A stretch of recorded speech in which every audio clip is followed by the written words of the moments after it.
Welcome to the Membership Guys podcast. Kick-ass advice and tips for membership site owners. Welcome to episode 117 of the Membership Guys podcast. I'm your host, Mike Morrison. This is the place to be for proven practical tips, strategies, insights, and advice for membership site owners. If you are a new listener, thanks for joining us. Please make sure you hit subscribe to ensure you don't miss any future episodes, and I shall do my best to deliver the goods on what you want to know for making your membership successful. If you are a long-time listener, thank you so much for sticking with us. Thank you so much for spending part of your day. If you're enjoying the show, why not go ahead and hit 5 stars on whatever it is you choose to listen to podcasts on. Leave a nice little review. Let me know your comments. Let me know you're listening and what you think of the show. And if the show has helped you in some way, I'd love to hear from you guys about what we've been able to help you do in your membership. All right, today we've got a great show lined up for you. We're talking about how to buck the trend. So 5 ways to break from membership norms. Standard, common, best practice type stuff that you hear talked about all the time. How can you be successful while not necessarily adhering to or conforming to the sorts of things that everyone out there is saying you need to be doing as a membership site owner? So this should be a very interesting show, if I say so myself. Before we dive into that, I want to remind you that the Membership Guys podcast is brought to you by Member Site Academy, the #1 training community for membership owners. Not only do our Academy members get full access to our comprehensive training library that consists of in-depth practical courses, workshops, you also get special perks, discounts, and tools, plus step-by-step guidance throughout the whole journey of planning, building, and growing your membership with our one-of-a-kind membership roadmap that will help you every single step of the way. And if that wasn't enough, you also get to tap into the collective knowledge, experience, and expertise of not only myself, not only the other half of the Membership Guys, Miss Callie Willows, but also hundreds and hundreds of fellow membership site owners who've all been where you are and who all have insights and experiences to share. You get to tap into all of that inside our friendly and supportive and thriving community who will give you the support, the help, the connections, and the accountability that you need throughout your journey. If you are serious about growing a successful membership website, you need to join Member Site Academy. So head on over to membersiteacademy.com to join today. I look forward to seeing you on the inside. Okay, so let's talk about ways in which you can buck the trend and break from the norm of membership sites. You know, we dole out a lot of practical insights and advice here on the show, but through it all, we're very careful to reiterate an absolute truth of doing business, and that is that there is no one-size-fits-all approach or strategy. It doesn't matter what the latest internet marketing guru shilling their multi-$1,000 course tells you. There is no 10-step process that everybody should follow in order to guarantee success in any area of business. What works like gangbusters for one person and one membership can be a complete flop for another. So that's why I have a distaste for anyone selling that kind of proven success system. Real life, real business, real memberships simply do not work like that. However, it is hard to deny that there are certain norms and certain quote-unquote best practices when it comes to memberships, many of which we've discussed here on the past, some at length.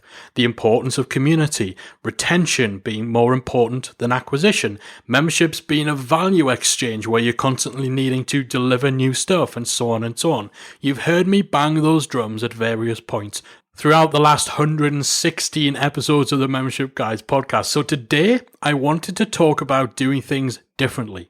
I want to talk about ways that you can run your membership, plan your strategy that go against the grain, that break norms, and in some cases contradict what you will typically hear as being best practice in the membership space.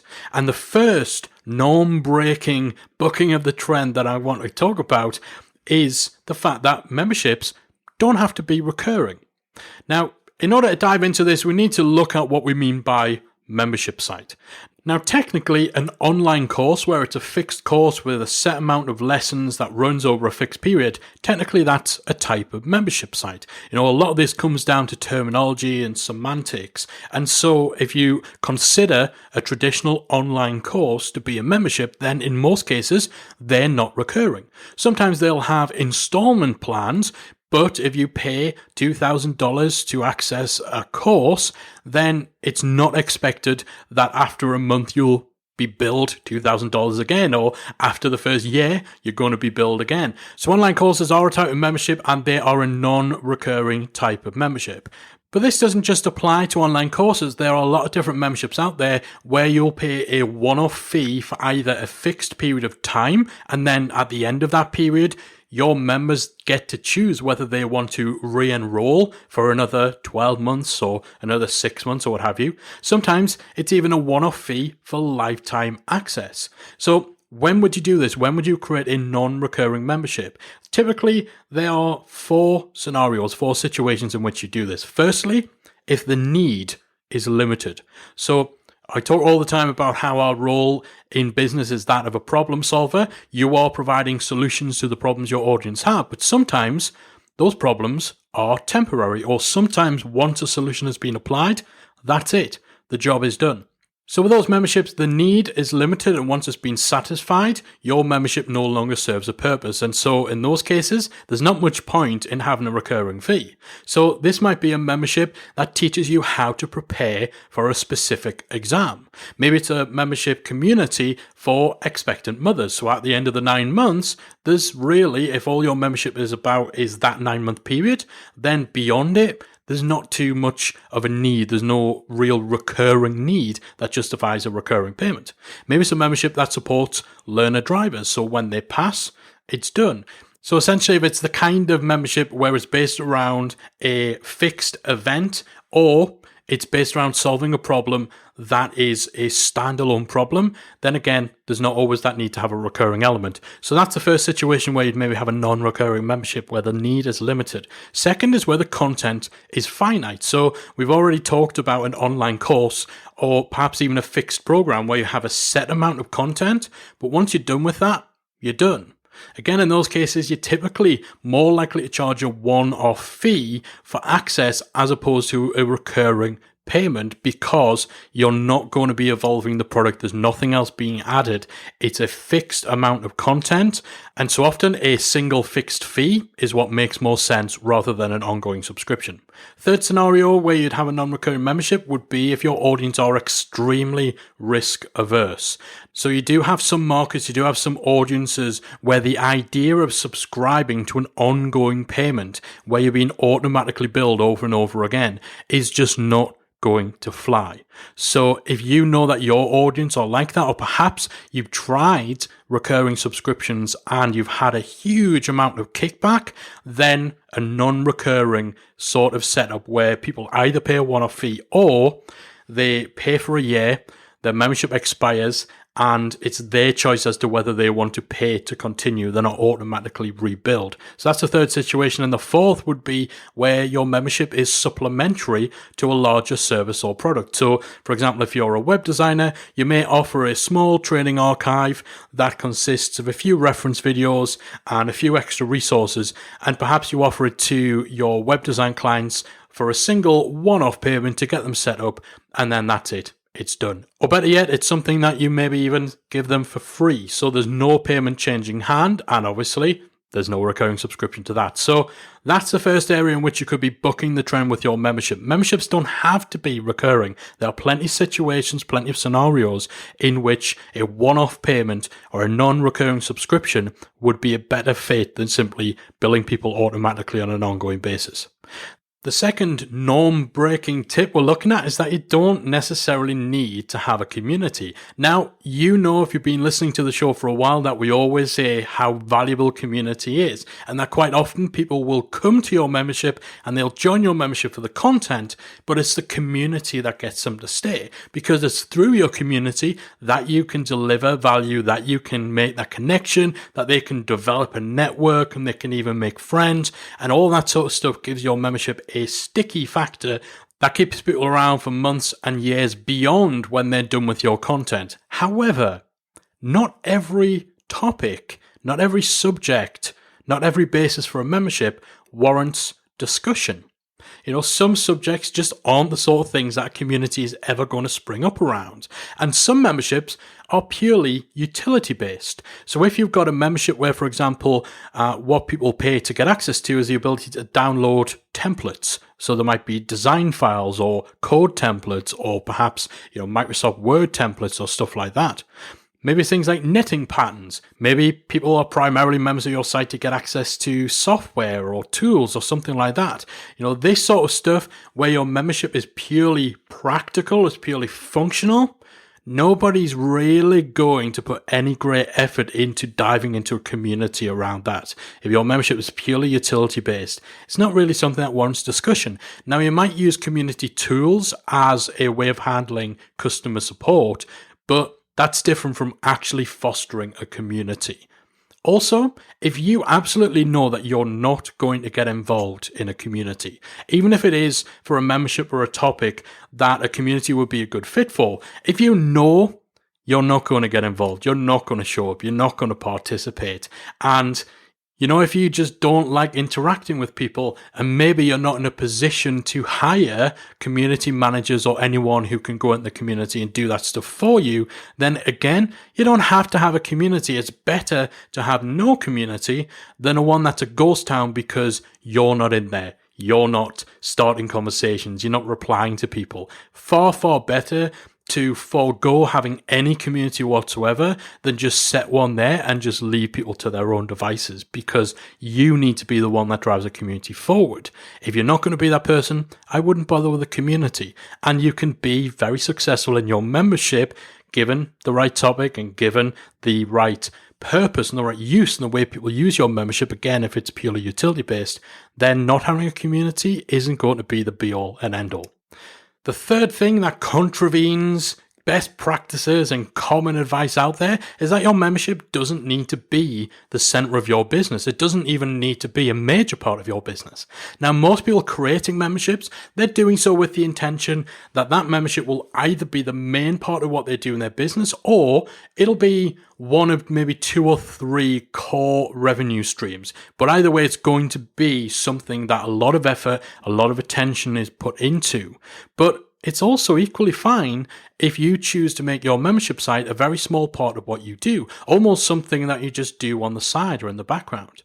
It really is all about context in terms of where everything fits. So let's say, for example, you're a marketing agency, or perhaps you're a personal trainer. You might be perfectly happy serving clients, working one-on-one. That might be the thing you want to do for the rest of your life. And if that's the case, fantastic. If that is the case, you probably don't want to cut that side of things out of your business and move completely to a one-to-many model. So for you, your membership may just be a small value add. That's totally fine. And in fact, it's a great way of making your service business stand out from the crowd by offering a small supplementary membership where maybe your marketing clients have access to some resources they can download. Your personal training clients, they can access the results from the past few weeks' workouts and what have you. Actually offering something like that as just a small supplementary add-on to your one-on-one service, that can set you apart from your competitors. So even though your membership isn't the center of your business, it's not necessarily a standalone product, it still can deliver a huge amount of value in other ways when it comes to your main revenue streams in your business. So there's nothing to say that your membership has to be at the center of your business, that it has to be the main thing that you do.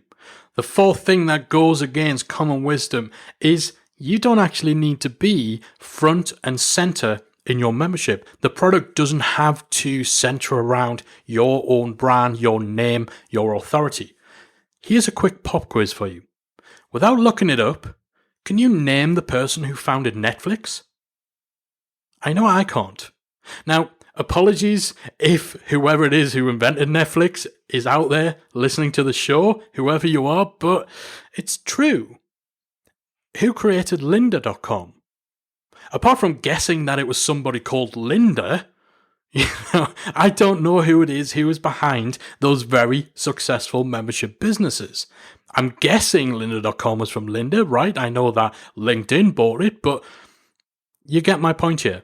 There's so much talk out there about being the brand and building a business around your personal brand. And it's true that a lot of membership sites are centered around an individual expert, around a personal brand. But that's not always the case. In fact, I'm sure many of you listening are part of several memberships where you either don't know who is actually behind it, you don't know the founder, or you didn't know them before you joined. That wasn't the reason you found them. That wasn't the reason that you joined. You've only gotten to know them after the fact. I know that we have a large proportion of people inside Member Site Academy who joined because they are listeners of the Membership Guys podcast. They read the Membership Guys blog. They've connected with us on social. They've maybe met us at events. But likewise, I also know that there's people who find us through a Google search, and they read the sales page and they join based on the content, based on the value that the Academy has. They don't know me or they don't know Callie from Adam. It's their first interaction with us when they get into the membership, and that's fine. You don't need to be front and center in your business. You don't need to be the product when the product itself stands on its own 2 feet. And the final trend-bucking, norm-breaking revelation is that you don't have to add fresh content to your membership. How many times have you heard me say that if you want people to pay you on an ongoing basis, you need to deliver value on an ongoing basis, and that is the center, that's the heart of a successful membership strategy. But is it really? We've already established that you can have a membership without recurring payment, so that's one thing already. If you are selling a static course where you have modules, you have lessons, but nothing new is being added to it. Or maybe it is a fixed term program that is designed to get people to a single outcome. Then once they're done, then you're not adding new content. So your membership can be successful without that constant stream of fresh stuff being added over and over and over again. Another key to this is that you absolutely must avoid confusing providing value with creating content. They are not the same thing. Value can be delivered in a community, on live member calls, in group coaching programs, in how you interact with your members when they send in support requests. All sorts of ways that you can deliver value that have no relation to the addition of fresh content. In fact, you can have memberships with no content at all, where it's just community, or memberships with a specific amount of content that's never added to, like online courses, which we've already given as an example. And of course, with things like content dripping, you can still be delivering that fresh release of content without ever having to actually create or add anything new to your membership. So again, get out of this mindset of thinking that value equals content, and that as a membership site owner, you always have to be adding new stuff into the mix. You can deliver a great deal of value without ever adding fresh content to your membership, or without making the addition of fresh content central to your strategy long term. So those are 5 ways in which you can break the membership norm that go against conventional wisdom. Memberships don't have to be recurring. You don't have to have a community if it's not the right fit for you, for your audience, for your topic. Your membership doesn't have to be the center of your world, the center of your business. It can add just as much value if it's something you do on the side as a supplementary offering to the main revenue stream that you have. You don't need to be front and center. You don't need to build your membership and your business around your personal brand or even around your company. The product can stand on its own 2 feet. And you don't have to add fresh content in order to keep people subscribed and in order to continue to deliver value to your members. So my hope for this episode is that not only will this give you a fresh perspective on what's considered normal for membership sites, but also that it will really reinforce what we said at the top of the show, that there is no right or wrong answer in this game. You shouldn't feel bad or feel like you're going down the wrong path or you're getting things wrong if something that is considered normal for memberships just doesn't feel like a good fit for you. It's perfectly feasible to be very successful with your membership, even if you feel like you're bucking the trend. Hopefully you've enjoyed this week's show. I've enjoyed doing it. I do hope that's given you a bit of food for thought. As always, I'll be back again next week with another installment of the Membership Guys podcast. If you've enjoyed today's episode of the Membership Guys podcast, we invite you to check out the membersiteacademy.com. The Member Site Academy is the essential resource for anyone at any stage of starting, growing, and running a membership website. So whether you're still figuring out what your idea is going to be, or whether your website is already up and running and you're just looking for ways to grow it and attract new members, then the Member Site Academy can help you to get to the next level. With our extensive course library, monthly training, exclusive member-only discounts, perks and tools, and a supportive, active community to help you along the way with feedback, encouragement and advice, the Member Site Academy is the perfect place to be for anyone looking to start, manage and grow a successful membership website. So check it out at membersiteacademy.com.